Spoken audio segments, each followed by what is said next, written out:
So when did you start working on your stutter? Well, I was in speech therapy since grade school, Really? and it didn't really work. In like junior high, they would put us, me and five other stutterers in a room and have us call information, like that's somehow therapy. And I know, and I stuttered on M's, and I had to ask for Melendez on Margaret Road in Massapequa. And I'd be waiting for my turn, sweating my ass off. It sounds like a prank. Yeah, it's like it was a stuttering inquisition, and it was awful, God. awful. It's like one time in catechism, which is Oh my God! in catechism, our version of religious school. Yeah. There was a girl who stuttered way worse than me, and the nun would make her read just because she thought that was going to somehow be therapeutic, and it wasn't. And the poor girl was nervous as hell when it was her turn to read because it's embarrassing. Really, one of my most embarrassing moments was when I was in my first or second year at college. And college is a different. I was like the cool guy in high school, the battle bands, the girlfriends. But in college, you start all over. Yeah, I know. And I didn't want anyone to know I stuttered. And I remember this English teacher. He was like. And I was the long hair, and he was like, so did you read the Ernest Hemingway story? And I said, yes. And he goes, what color was the girl's dress? And Rudy, I tried to say yellow, and I could not spit it out, so I just said green. And he goes, nope, it was yellow. And I knew it was yellow, but I'd rather be wrong than fucking have the class see me stutter. And that's one of the, and I'll never forget it, because that's like it's embarrassing me because I like being right. Yeah. You know what I mean? I know, but it's again, at the beginning of a conversation, I mentioned how complex you are. That's really complex. The fact that you are not only aware of the stuttering, you don't want to stutter, but you still call yourself Stuttering John. Yeah. That's really complex. Well, I will tell you, and part of the therapy that I was a keynote speaker at the National Stuttering Association convention. I've mentored tons of stutterers. But the thing that I tell them right in the beginning is, when you meet someone, right out of the box, say, look, I stutter. Because that takes 50% off of the power of it.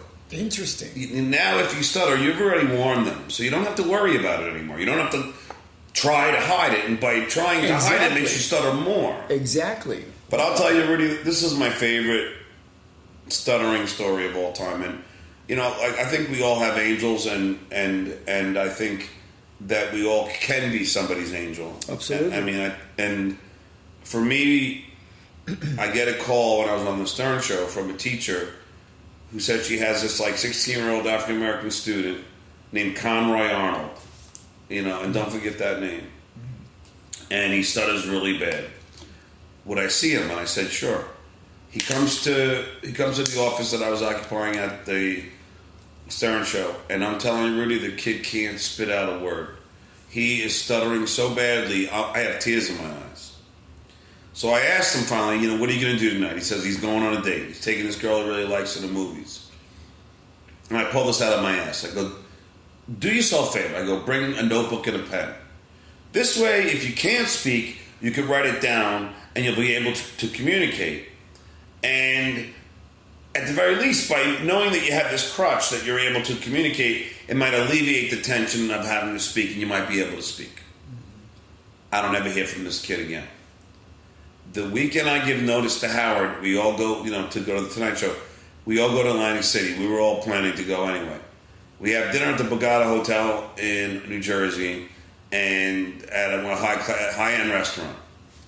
After the dinner, the waitress, the waitress comes up to me and she goes, John, our head chef would like to, meet you.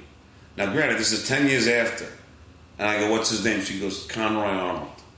I go, holy shit. This guy now, a man, good-looking man, comes walking out in his chef outfit, does not stutter once. And I said, Conroy, how did you stop? He goes, John, I still carry around that notebook and pen. You know, how cool is that? I get chills every time I take it. I just did. Yeah, and you know, and that's you know, he says now he doesn't need it for stuttering. He uses it to write his recipes down. Uh-huh. And the truth and the joke of it all is, I said, so did you get laid that night? He said, yeah. and I said, well, I got to carry around a notebook in a pen. But you know, and I posted on Facebook, and he wrote, entirely true. Wow. You know, I mean, I've saved some people from drowning, but this is probably like for me, one of the greatest things that I have done to help people. When you went to therapy, did they explain to you what causes stuttering? Well, everyone has their own philosophy. It has, you know, even to this day, they don't really know. Really? Some say it's physiological. Some say it's, you know, environment. Like, it's usually caused by something traumatic, like my father beating up my sister, and that triggers. Mm-hmm. And then when you try and speak, you stutter, and then you spend the whole rest of your life trying not to stutter and trying to undo that moment. But I will tell you this, and this is really pissing me off, because I told you about these, you know, moronic ways of therapy that they... Did you ever see The King's Speech, the movie? Yes. All right. What was that, in the 1920s, like where that king was? Or it was early. I think was World War... It had to coincide with one of the World Wars. I think it was World War II. Yeah, whichever one it was. Yeah. That guy had all of these things. Put a vowel in front of, you know, things, whatever, do this, you know, change the word. If you can't say great, say fantastic. Yeah. And now I had to figure that all on my own. Mm. Where the fuck were these therapists? If they knew all these things of how to help stuttering, that would have been really helpful to me in the 70s. If they knew what this guy did with the King's Speech, he was able to help that king speak with all these tricks. Now, I use those tricks on a daily basis. Put it this way, I was on the Tonight Show, and I had to say, Jay, I'm here at Venice Beach. Now, you notice how I stuttered.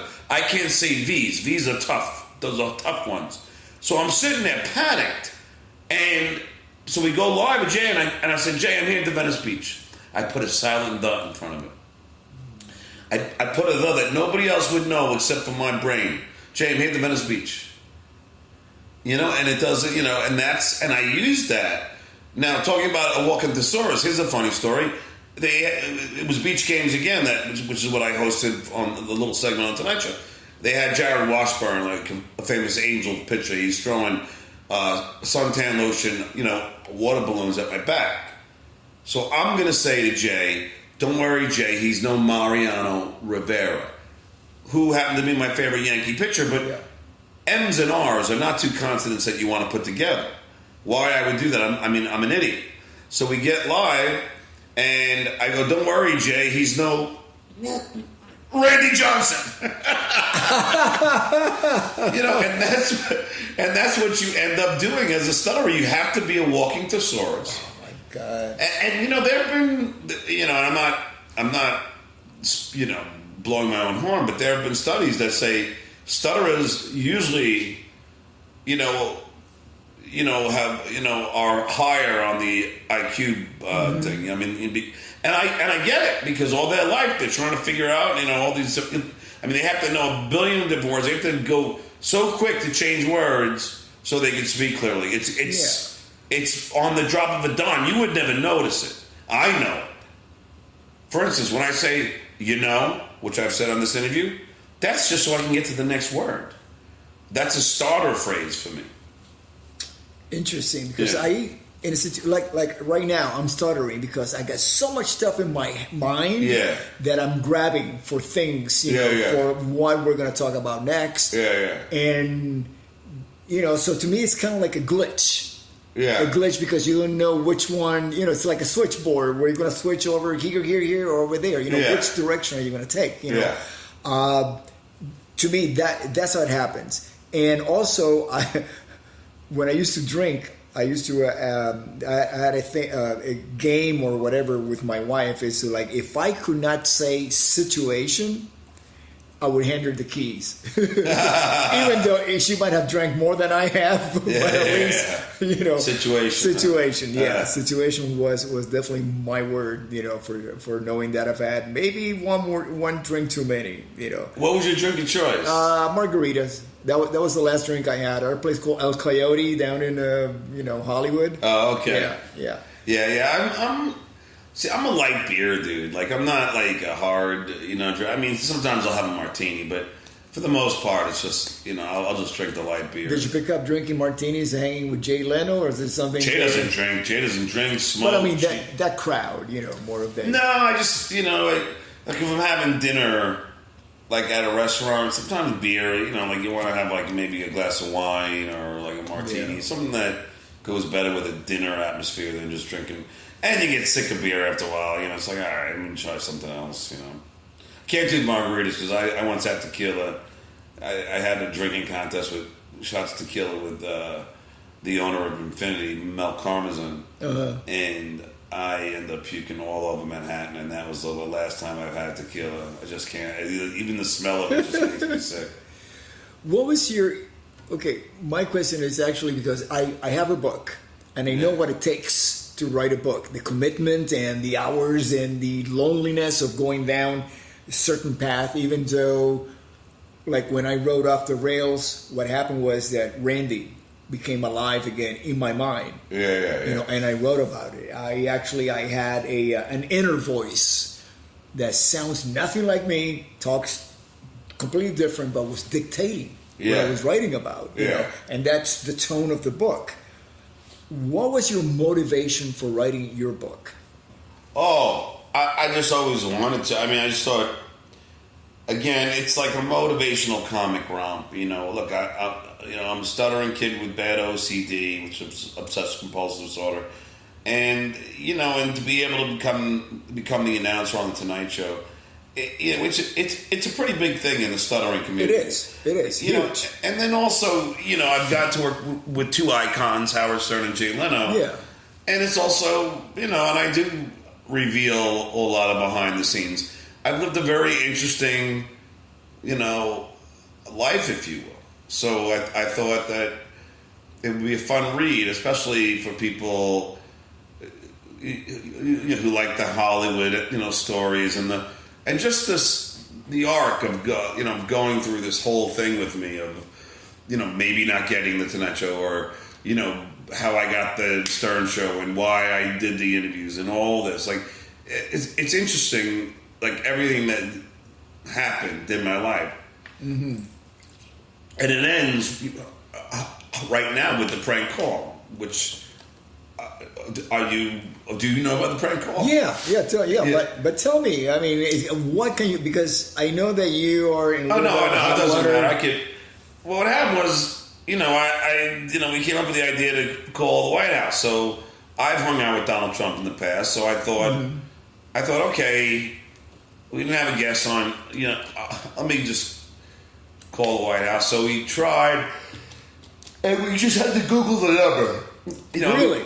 Yeah, we Googled the number and we call it, and I said, hey, this is John Melendez. I'm a friend of Donald's. He knows me. Could I talk to him? They said no, and they hung up.